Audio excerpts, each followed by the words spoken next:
வக்ஃபு திருத்த சட்டத்தை எதிர்த்து மார்க்சிஸ்ட் கம்யூனிஸ்ட் கட்சியின் சார்பாக மாபெரும் தர்ணா போராட்டத்தை ஏற்பாடு செய்து நடத்தி கொண்டிருக்கக்கூடிய அனைவருக்கும் மற்றும் இதில் தலைமை ஏற்று இருக்கக்கூடிய அன்பு சகோதரர் சீனிவாசன் அவர்களுக்கும் சிறப்புரையாற்ற வருகை இருந்திருக்கக்கூடிய முன்னாள் சட்டமன்ற உறுப்பினர் மார்க்சிஸ்ட் கம்யூனிஸ்ட் கட்சியின் மத்திய குழு உறுப்பினர் தோழர் பாலபாரதி அவர்களுக்கும் மார்க்சிஸ்ட் கம்யூனிஸ்ட் கட்சி சந்திரன் அவர்களுக்கும் மற்றும் பெருந்திரளாக கலந்து கொண்டிருக்கக்கூடிய அனைத்து தோழர்களுக்கும் நான் சார்ந்திருக்கக்கூடிய மனிதநேய மக்கள் கட்சியின் சார்பாக மனமார்ந்த நன்றிகளை தெரிவித்துக் கொள்கின்றோம்.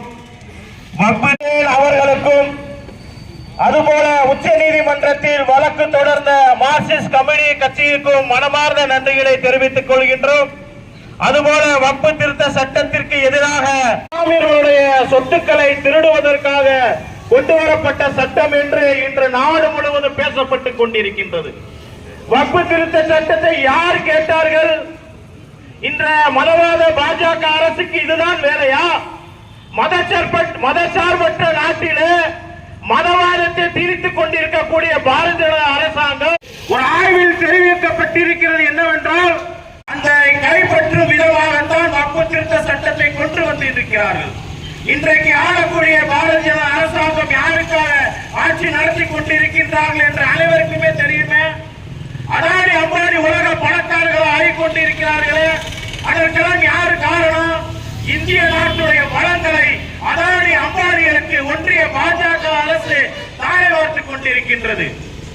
இந்தியாவில் இருக்கக்கூடிய துறைமுகங்கள், இந்தியாவில் இருக்கக்கூடிய விமான நிலையங்கள், இந்தியாவில் இருக்கக்கூடிய நிலக்கரி சுரங்கங்களை அதானிக்கு தாரை வார்த்துக் கொண்டிருக்கின்றார்கள்.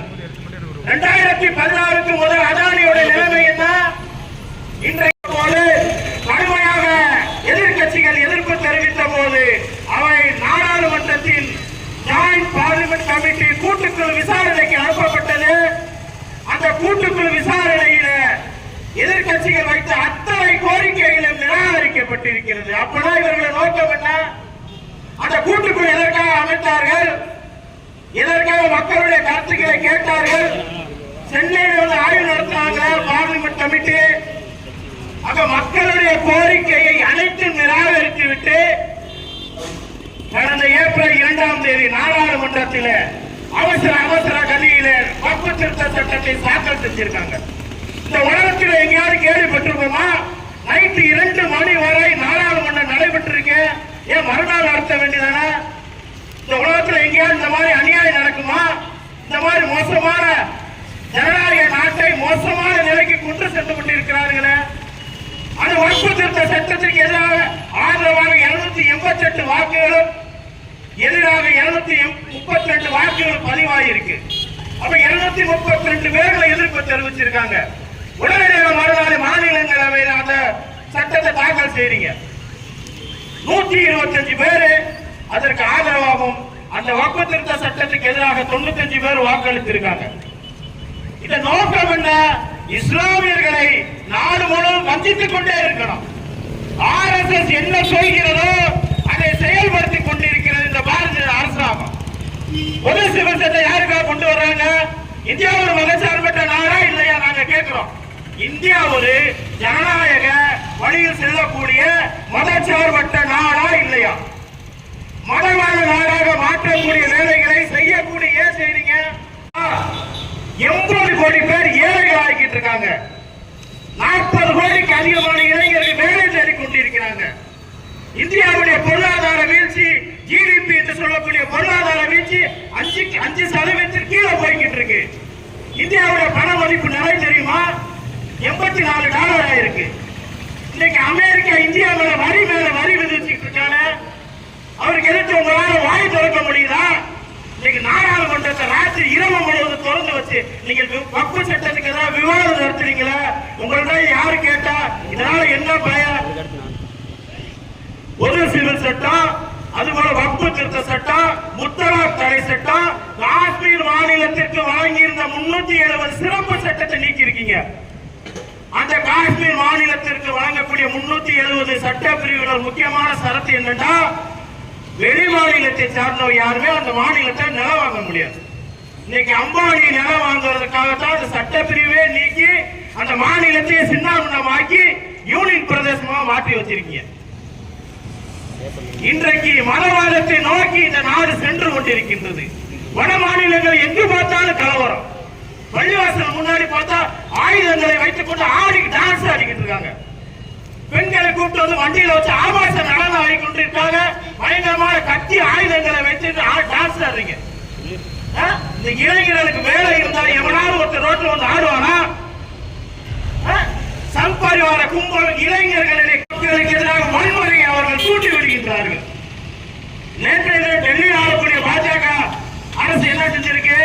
ஈஸ்டர் தினத்தில் குருத்தோலை ஊர்வலம் போவாங்க இல்லையா? சித்தோட்டம் சொல்லுங்க. ஈஸ்டர் தினத்துல குருத்தோலை ஊர்வலம் நடத்துவாங்களா இல்லையா? இத்தனை வருஷமா நடந்துகிட்டா இருக்கு இல்லையா? இப்ப என்ன செய்ய பாதுகாப்பு காரணத்துக்கு தடை செஞ்சிருக்காங்க. முக்கியமான விஷயம் இல்லையா? ஒரு மத சுதந்திரத்தை தலையிடக்கூடிய விஷயம் இல்லையா? அமெரிக்காவுடைய மத சுதந்திர ஆணையம் என்ன சொல்லுது? இந்தியாவில் மத சுதந்திரம் பெரிய அளவில் பாதிக்கப்பட்டிருக்கு. இந்திய நாடு மதவாத நாடாக மாறிக்கொண்டிருக்கிறது. இந்தியா மீது கடும் நடவடிக்கை எடுக்க வேண்டும் என்று சொல்லியிருக்காங்க. இன்னைக்கு ஒரு முக்கியமான செய்தி என்ன வந்திருக்கு? அமெரிக்காவில் இருக்கக்கூடிய டைம் மேகசின் சொல்லுது, உலகத்திலேயே தலை சிறந்தவர்கள் ஆளுமை மிக்கவர்கள் அமெரிக்க அதிபரும் வங்காளதேசத்தை சேர்ந்த முகமது யூனுஸ் சொல்லி அறிக்கை வந்திருக்கு. அப்ப இந்தியாவுடைய தலைவர்கள் அதில் இடம்பெறவே இல்லை. எங்க போனார் மோடி, அமித்ஷாவா? இன்றைக்கு நாட்டை எந்த மாதிரி நல்ல முறையில ஜனநாயக வழியில வழிநடத்தி சொல்லக்கூடிய அனைத்தையும் தவிடு மொழியாக்கி விட்டார்கள். இந்த வக்ஃபு திருத்த சட்டம் மிக மோசமான சட்டம். இந்த பள்ளிவாசலுடைய இடம், இந்த பள்ளிவாசல் சொந்த விளையாடு மற்ற மாவட்ட ஆட்சியிட்ட போனா அதுல பாஜக அரசாங்கம் கொண்டு வந்திருக்கக்கூடிய அந்த 2 பேர் சங்கிகளாக இருந்தா அவங்க அந்த வாக்கு மூலம் கொடுத்தாங்கன்னா இந்த பள்ளிவாசல் என்ன செய்யப்படும்?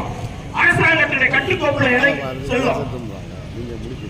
ஆங்கிலேயர் ஆட்சிக்கு வந்த பிறகுதான பதிவுகள், நிலத்துடைய பதிவுகள் அரசாங்க பதிவுகளாக கொண்டு வரப்பட்டது. 17ஆம் நூற்றாண்டுகள்ல வக்ஃபு சொத்துக்கள்லாம் இன்னைக்கு பயன்படுத்தப்பட்டு வருது. அதுக்கெல்லாம் ரெக்கார்டு இருக்கா?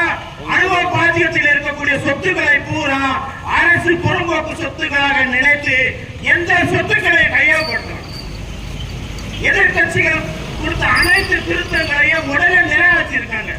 அந்த வக்ஃபு திருத்த சட்டத்துல ஏற்கனவே 1954 ஒரு திருத்தம் ஏற்பட்டிருக்கு.